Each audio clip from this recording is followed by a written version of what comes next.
ایک سوال ہے، حج ہو یا عمرہ سیکھنا کیوں ضروری؟ اس کے سیکھنے کی اہمیت کیا ہے؟ اس کا جواب یہ ہے، قرآن مجید میں اللہ فرماتے ہیں لِيَبْلُوَكُمْ أَيُّكُمْ أَحْسَنُ عَمَلًا، ہم یہ دیکھیں گے تم میں سے اچھے طریقے سے کون عمل کرتا ہے۔ فرمایا فَمَنْ ثَقُلَتْ مَوَازِينُهُ فَهُوَ فِي عِيشَةٍ رَاضِيَةٍ، جس شخص کے اعمال وزنی ہوں گے، پلڑا بھاری ہوگا نیکیوں کا، وہ کامیاب ہو گیا، مزے میں ہوگا۔ تو معلوم یہ ہوا کہ اعمال گنے نہیں جاتے، تولے جاتے ہیں، تو اعمال کا وزنی ہونا ضروری ہے۔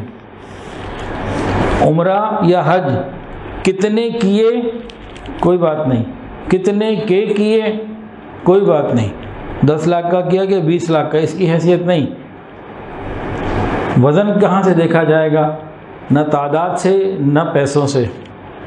جو اعمال نامے میں وزن تلنا ہے نا، وہ کن چیز کا تلنا ہے؟ ذرا غور کر لیجیے۔ اگر ہمارا حج اور عمرہ سنت کے مطابق ہوگا تو وزنی ہوگا، اور سنت سے دور ہوگا تو بے وزن ہوگا۔ تو کیوں ضروری ہے حج عمرہ سیکھنا؟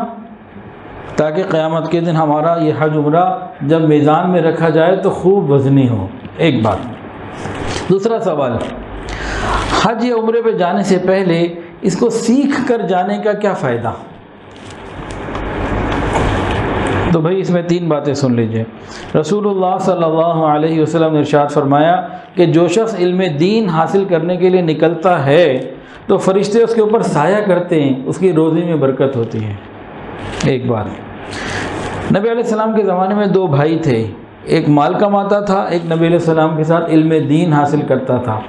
اس محنت مزدوری کرنے والے نے بھائی کی شکایت کی، ہر وقت آپ کے ساتھ رہتا ہے، کام نہیں کرتا، تو آپ نے فرمایا یہ ہو سکتا ہے تمہیں اس کی وجہ سے رزق مل رہا ہو۔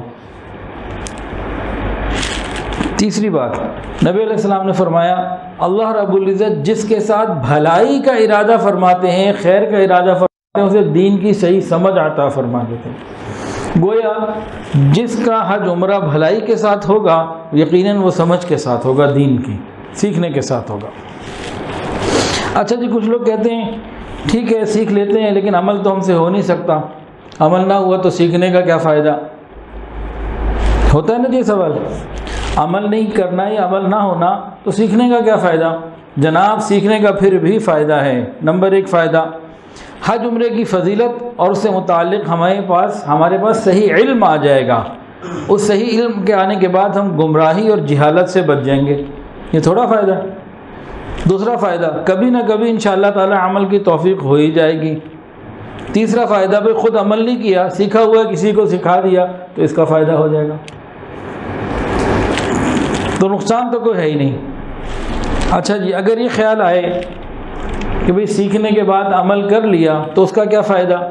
بھئی یقین میں اضافہ ہوگا، ترغیب میں اضافہ ہوگا، حج عمرے کے متعلق اسلام کی جو صحیح ہدایات ہیں وہ لوگوں میں عام ہوگی، جہالت اور گمراہی کم ہوگی۔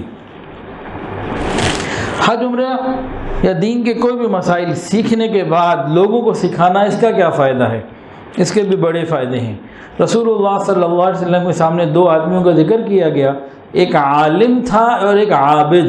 ایک عالم دین کا علم رکھنے والا اور ایک عبادت کرنے والا۔ فرمایا، سن لیجئے توجہ سے، فرمایا کہ عالم کی فضیلت عابد کے اوپر ایسی ہے جیسے میری فضیلت تم میں سے کسی ادنا کے اوپر، عام سے بندے کے اوپر۔ تو علم حاصل کرنے والے کی فضیلت بہت زیادہ۔ پھر لوگوں کو خیر کی بات سکھانے والا، دین کی بات سکھانے والا، اس کے اوپر اللہ تعالیٰ آسمان سے رحمت نازل فرماتے ہیں۔ آسمان کے فرشتے، زمین کی مخلوقات، دریاؤں میں مچھلیاں اور بلوں کے اندر جو ہے وہ حشرات الارض، اور ہواؤں میں پرندے اس کے لیے استغفار کرتے ہیں۔ ہم لوگوں کو دین سکھائیں، ساری مخلوق ہمارے لیے دعاؤں میں لگ جائے گی، کیسی بڑی بات۔ اور تیسری بات تو بڑی مزیدار، نبی علیہ السلام نے دعا کی، اے اللہ سرسبز و شاداب رکھ اس شخص کو جو ہماری بات سنے اور آگے پہنچائے۔ اللہ تعالیٰ اس شخص کو سرسبز و شاداب رکھتے ہیں جو نبی علیہ السلام کی بات کو سنے اور آگے پہنچائے۔ ایک یہ بھی سوال ہوتا ہے جی، دیکھیں بھائی ہمیں باقاعدہ سیکھنے کی کیا ضرورت ہے؟ کوئی مسئلہ آئے گا اس وقت مفتی صاحب سے پوچھ لیں گے. کیا ضرورت ہے کہ کتابیں بھی پڑھو اور یہ واٹس ایپ پہ بیانات بھی سنو اور یہ سب کچھ کرو. کوئی مسئلہ آئے گا پوچھ لیں گے. یہ شیطانی دھوکہ ہے. جب مسئلہ آئے گا اس وقت ہو سکتا ہے آپ کو مفتی صاحب ہی نہ ملے، کنڈیشن ایسی ہو، ایک بات. اور دوسری بات، جب ہمیں پتہ ہی کچھ نہیں ہوگا تو کس بات کو پوچھنا ہے اور کس کو نہیں پوچھنا ہے اس کا فیصلہ کیسے ہوگا؟ جب پتہ ہی نہیں ہے کہ کون سی بات پوچھنے والی ہے اور کون سی نہ پوچھنے والی، اس کا فیصلہ ہم کیسے کریں گے کہ بھئی یہ بات پوچھنے والی تھی؟ بہت ساری باتوں کو ہم دیکھا دیکھی چل جائیں گے، بھئی وہ بھی کر رہے وہ بھی کر رہے، ہاں ایسے ہی ہوگا، چلو بھئی. تو یہ بات بھی ٹھیک نہیں. اچھا جی، اب یہ بعض لوگوں کے اندر خیال آتا ہے جی یہ سیکھنے پڑھنے کا کیا فائدہ، بھول جائیں گے، وہاں جا کے اور مصروفیات ہوں گی، یاد ہی نہیں رہے گا. دینی علم کے بارے میں اس طرح کی لوگ باتیں کرتے ہیں نا، مصروفیت ہے، وہ عمر بڑی ہو گئی، حافظہ اچھا نہیں رہا، اس طرح کی باتیں. اس کا جواب بھی سن لیجئے. علم دین کا تعلق دماغ سے زیادہ نہیں، دل سے اور عمل کرنے سے زیادہ ہے. عمل کرنے کی نیت سے سنیں، ساتھ کرنے والے کام کرنا شروع کر دیں، چھوڑنے والے کام چھوڑنا شروع کر دیں، خود بخود یاد رہ جائے گا.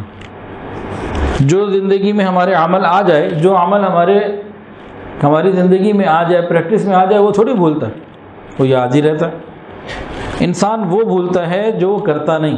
ہم کرنا شروع کر دیں گے تو یاد رہے گا. یہ ابتدائی چند سوالات تھے جو عام طور سے ہو جاتے ہیں. جی کیا ضرورت ہے سیکھ کے جانے کی، سیکھنے کی، اور غفلت کر لیتے ہیں لوگ. لاکھوں روپے لگا کے اتنی محنت کر کے وہاں جاتے ہیں اور حاصل حصول کچھ بھی نہیں ہوتا.